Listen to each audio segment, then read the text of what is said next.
భారత ప్రభుత్వం అండమాన్ నికోబార్ ఐలాండ్స్లో ఒక ప్రాజెక్ట్ నిర్మిస్తుంది. ఆ ప్రాజెక్ట్ వ్యయం వచ్చేసి దాదాపు 72,000 కోట్ల నుంచి 80,000 కోట్లతో ఈ ప్రాజెక్ట్ నిర్మిస్తుంది. మొదటి దశలో 2028 వరకు కంప్లీట్ చేయాలని భారత ప్రభుత్వం టార్గెట్గా పెట్టుకుంది. ఎందుకంటే ఈ ప్రాజెక్ట్ అనేది దేశ రక్షణ మరియు అభివృద్ధికి ఎంతో ముఖ్యమైనదని మలక్కా జలసంధిలో భారతదేశం యొక్క పట్టు నిలుపుకోవడానికి ఈ ప్రాజెక్టు చేపడుతున్నట్టు చెప్పడం జరిగింది. అయితే ఈ ప్రాజెక్టు యొక్క ప్రధాన ఉద్దేశాలు, అందులో ప్రధాన భాగాలు ఏంటంటే, అయితే ఈ ప్రాజెక్టుకు సుమారు 166 చదరపు కిలోమీటర్లు 4 మౌలిక సదుపాయాలు నిర్మిస్తున్నారు. అంతర్జాతీయ కంటైనర్ ట్రాన్స్షిప్మెంట్ టర్మినల్ ఒకటి, గ్రీన్ఫీల్డ్ అంతర్జాతీయ విమానాశ్రయం ఒకటి, గ్యాస్ మరియు సోలార్ పవర్ ప్లాంట్, పర్యావరణ అనుకూలమైన టౌన్షిప్. అయితే కంటైనర్ షిప్ టర్మినల్ ఎందుకంటే గలాతియా బే వద్ద లోతైన సముద్ర ఓడను నిర్మిస్తారు. ప్రస్తుతం భారతదేశానికి చెందిన పెద్ద నౌకలు సింగపూర్, కొలంబో ఓడరేళ్లపై ఆధారపడుతున్నాయి.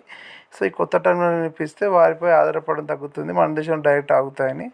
అయితే ఆ విమానాశ్రయం ఎందుకంటే ఆ రక్షణ మరియు పౌర అవసరాల కోసం 3,300 మీటర్లతో రన్వేతో భారీ విమానాలు ల్యాండ్ అయ్యేటట్టు కూడా విమానాశ్రయం నిర్మిస్తున్నారు. అయితే ఇంకొకటి సోలార్ ప్లాంట్, అయితే గ్యాస్ ఆధారిత సోలార్ ప్లాంట్. ఈ ప్రాజెక్ట్ అవసరాలకు సరిపడే నిరంతర విద్యుత్ సరఫరా కోసం 450 మెగావాట్ల హైబ్రిడ్ పవర్ ప్లాంట్ నిర్మిస్తున్నారు. అయితే ఇంకో టౌన్షిప్ ఏంటంటే భవిష్యత్తులో అక్కడ నివసించే ప్రజలు, ఉద్యోగుల కోసం ఆధునిక వసతులకు కూడిన టౌన్షిప్ నిర్మించాల్చారు. అయితే ఇది ప్రాజెక్ట్ యొక్క ముఖ్య ఉద్దేశం ఇంకొక ఉంది. మలక్కా జలసంధి సమీప ప్రపంచ వాణిజ్యం 25% సరుకు రవాణా జరిగే మలక్కా జలసంధి అంతర్జాతీయ నౌక రవాణా మార్గాలకి దీపం చాలా దగ్గరగా ఉంటుంది.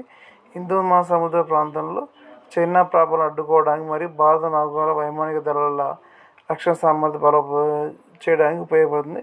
అయితే ఈ ప్రాజెక్టులో పాజిటివ్ నెగిటివ్స్ కొన్ని వస్తున్నాయి. అందులో ముఖ్యమైన పర్యావరణ ముప్పు, ఆదివాసుల మనుగడ. ఎందుకంటే ప్రాజెక్టు నిర్మాణం కోసం 126 చదరపు లక్షలాది చెట్లను నరికివేయాల్సి వస్తుంది. దీనివల్ల జీవవైవిధ్యం దెబ్బతింటుంది.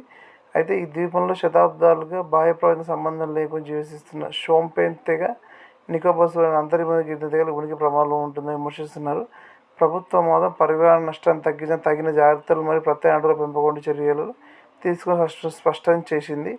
అయితే ఈ ప్రాజెక్టు ప్రతిపక్ష నేత రాహుల్ గాంధీ గారు కూడా వ్యతిరేకిస్తున్నారు.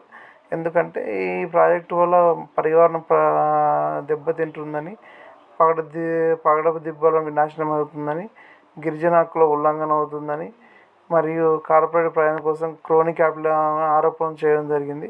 అంటే ఈ కార్పొరేట్ ప్రయోజనం ఏంటంటే వ్యాపారవేత్తలు లబ్ధి, జాతీయ భద్రత ఓడరేవుల నిర్మాణం అనేది ప్రభుత్వం చెబుతున్న ఒక అబద్ధాన్ని రాహుల్ గాంధీ పేర్కొన్నారు.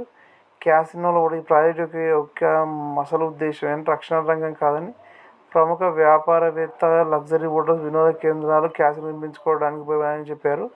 స్థానిక ప్రజలకు కూడా నష్టం జరుగుతుందని చెప్పడం జరిగింది.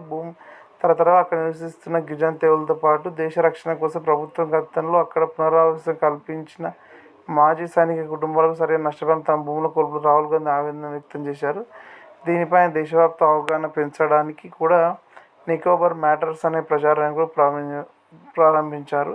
అయితే దీనిపై రాహుల్ గాంధీ ఆరోపణలపై అధికార పక్షమైన బీజేపీ స్పందిస్తూ దేశ వ్యూహాత్మక కాంగ్రెస్ అడ్డుకుంటుందని, మలక్కా జలసంధి వద్ద భారత రక్షణ మరియు వాణిజ్య పరిశ్రమ ప్రాజెక్టు ఎంతో కీలకమైన పర్యావరణ నిబంధనలు పాటిస్తున్న దశలో పనులు చేపడతానని స్పష్టం చేసింది.